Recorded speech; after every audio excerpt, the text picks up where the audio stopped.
وقتش رسیده تا یه تور بی سابقه دیگه در دنیای باستانشناسی داشته باشیم و یافته هایی که تا به حال باهاشون مواجه نشدیم رو به صورت آنلاین بررسی کنیم. از داستان‌های تکان دهنده تا معماهای حل نشده رو در این ویدیو با هم تماشا می‌کنیم. پس آماده باشید.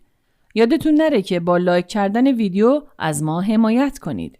اولین کشف خارق‌العاده ما قالب‌های مینوی پالاکاستروه که نمایانگر طلوع عصر تولیدات انبوهه.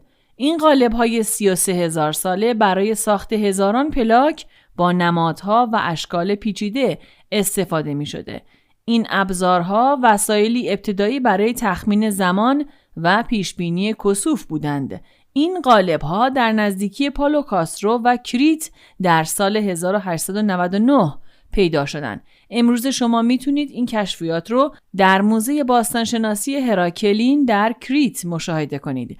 عجیبترین طرح روی این قالب‌ها شکل یک چرخدنده بود که هدف ساخت اون نامشخصه، اما رایج‌ترین نظریه در این باره بیان میکنه که این طرح برای پیشبینی فصول سال یا اعلام زمان مورد استفاده قرار میگرفت. با این حال ما اطلاعات دقیقی از فرهنگ اون دوره نداریم که مطالب رو به صورت قطعی در اختیارتون قرار بدیم.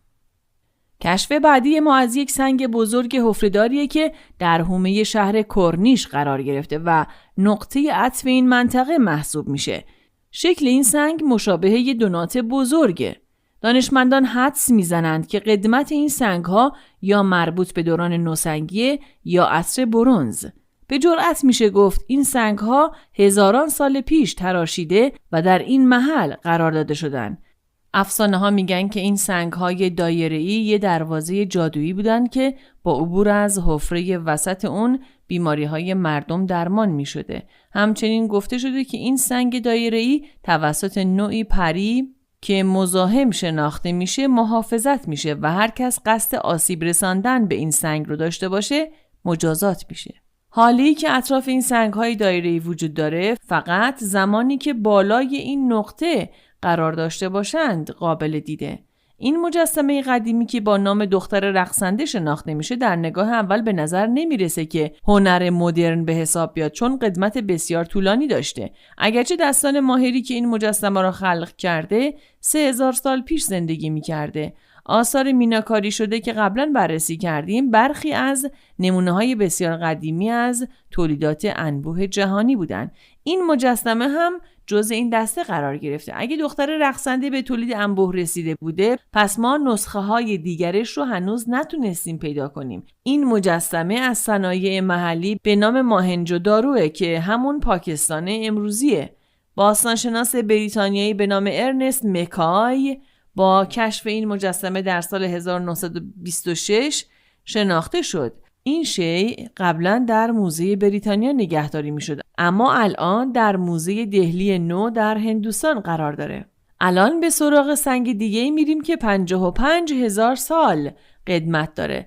زمانی که برای اولین بار در آوریل 2021 کشف شد، به عنوان سنگ هنج اوکراین مورد ستایش قرار گرفت. این سنگ در روستای ساندروویکا که یکی از معروفترین نقاط سنگی جهان به شمار میره قرار گرفته. کشف این محل کاملا تصادفی و در حین ساخت و سازهای جاده‌ای انجام گرفته. تپه تدفینی که روی این سنگ‌ها قرار داشته بسیار بزرگه و تقریباً 400 فوت طول و 250 فوت عرض داره و در بالاترین نقطه خودش به 21 فوت هم میرسه. باستانشناسان در نهایت به این نتیجه رسیدند که 24 نفر درون این تپه دفن شدند که در عصر برنز زندگی می‌کردند و در دوران قرون وسطا مردند. این موضوع یعنی این تپه ها از این سنگ های کشف شده جوانتر هستند که در دوران نوسنگی ایجاد شدند. باستانشناسان هنوز نمیدونن که علت دفن کردن مرده ها در این مکان چی بوده. وقتش رسیده که به ایالات متحده برگردیم و این مکان یا شاید هم مکانهای جذاب رو بررسی کنیم. این محل مربوط به یک معدن بزرگ مس بوده که ساختارهای آن دوران ماقبل تاریخ جهان رو به نمایش میذاره. دانشمندان هیچ شکی ندارند که مس در اینجا اختراع شده، اما علت وجود استخوان‌های حیوانات در این معدن پرپیچ و خم رو نمیدونن که 35,000 سال پیش توسط معدنچیان در این مکان قرار داده شده.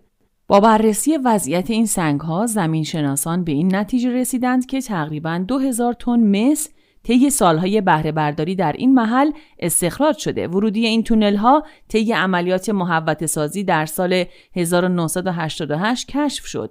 بلافاصله باستانشناسان خودشون رو به این محل رسوندن و با هزارتویی مواجه شدند که 5 مایل زیر زمینه. برخی از این تونل‌ها به قدری باریک هستند که افراد بزرگسال قادر به عبور از اونها نیستند. دانشمندان فکر می‌کنند که این تونل‌ها توسط کودکان 5 ساله ایجاد شدن، اما استفاده کنندگان اصلی این تونل‌ها حدود 26,000 سال پیش اونا رها کردند که البته در قرن 17 توسط رومی‌ها دوباره مورد استفاده قرار گرفته.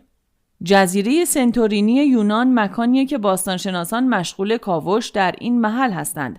اواخر سال 2018 محققان در محل اکرتیری ویرانه‌هایی از یک ساختمان عمومی قدیمی رو شناسایی کردند که به خانه نیمکتی معروف بوده. داخل این خانه یه مجسمه مرمری از یک خانم پیدا شد که در دوران سیگلادیک زندگی می‌کرده. تصور میشه که قدمت این مجسمه 36,000 سال باشه که بازوهای جمع شده‌ای داره. این مجسمه احتمالاً دارای یه معنی خاص بوده که متاسفانه باستانشناسان معنی اون رو نمیدونن. مجسمه هایی که از دوران اکرتیری جمع‌آوری شده در شرایط بسیار خوبی نگهداری شده. این مکان بعد از فوران آتشفشان نابود میشه، اما خاکستر این ویرانه از این مجسمه ها حفاظت میکنه. بیدلیل نیست که مردم اکرتیری رو پومپی یونانی مینامند. احتمال وجود آثار باستانی کشف نشده دیگه در این مکان وجود داره. روشی نامناسب برای توصیف ارگ گیاهی در عراق وجود داره که به ساندویچ باستانی معروفه که بسیاری از مورخان و کتاب‌های درسی انتخاب کردن. بهتره بگیم که این تپه‌های مستحکم باستانی نه تنها یک بار بلکه شاید چندین بار به صورت مجدد ساخته شده. کل این مکان یه تاریخ 7000 ساله رو در بر میگیره. ارگی که در بالای این تپه اضافه شده کاملا جدیده، در حالی که در مقایسه با ارگ قبلی 43,000 سال پابرجا بوده. به طور عجیبی در حال حاضر این ارگ نسبت به گذشته مرتفع‌تر شده. خانه‌های خشنی که بر روی این تپه ساخته شده بودند با خاک یکسان شدند. در طول تاریخ این ارگ توسط آشوری‌ها اشغال شده بود، اما مغول‌ها، عثمانی‌ها، سومری‌ها و اروپاییان در گذشته در این محل زندگی می‌کردند. مطالب زیادی وجود داره که باید در مورد این قایق که متعلق به عصر برنزه بدونید. این قایق در حومه انگلیس پیدا شده که یکی از قدیمی‌ترین موارد بازمانده در جهانه. طبق معمول هم به صورت تصادفی در طی ساختمانسازی توسط کارگران در سپتامبر 1992 کشف شده. قدمت این قایق حدود 35,000 ساله. باستانشناسان این محل بعد از تقسیم بندی این قایق به چند تکه سرانجام مطالعات خودشون رو بر روی اون شروع کردند و اون رو در موزه دوور به شکلی که مشاهده می‌کنید قرار دادند. این قایق ساختار محکمی داشته، به گونه‌ای که قادر بود از تنگه میان انگلستان و فرانسه عبور کنه. این قایق به ساکنان قدیمی انگلیس کمک می‌کرد تا با مردم قاره اروپا ملاقات و تجارت کنند. کشف بعدی ما از انواعیه که هنوز در سراسر جهان تکرار میشه، ولی نمیدونیم چرا. قبلا مکان‌های دیدنی کورنوال رو بررسی کردیم. در این مکان سنگ‌هایی وجود داره که قدمتشون مربوط به دوران ماقبل تاریخه. این سنگ‌های نگهدارنده در معابد مالتا، در بلژیک و حتی در اهرام بزرگ مصر موجود هستند. هیچ کس نمیدونه که اجداد باستانی ما به چه علت درون این سنگ‌های نگهدارنده سوراخ‌هایی رو به وجود آوردن. به همین دلیل این سنگ‌ها برای مردمانی که در اطراف اونها زندگی می‌کنند معانی مخصوص به خودشون رو داره. به عنوان مثال این سنگی که در شمال ایرلند به مکانی سنتی تبدیل شده برای قرار ملاقات‌های عاشقانه زوجها بوده که به هم پیشنهاد ازدواج میدادن. البته بعید به نظر میرسه که مردمان عصر برنز چنین ایده‌هایی در ذهن خودشون داشتند. به هر حال ما نظر دیگری در این مورد نداریم. نظریه‌های محلی در مورد منشأ این سنگ‌ها بیان کرده که پادشاهان سلتی این مکان رو به عنوان نشانه‌ای برای یک مقبره که هنوز کشف نشده در نظر گرفته بودند. به هر حال رازی که این سنگ‌ها با خود حمل می‌کنند ممکنه هرگز برای ما آشکار نشه.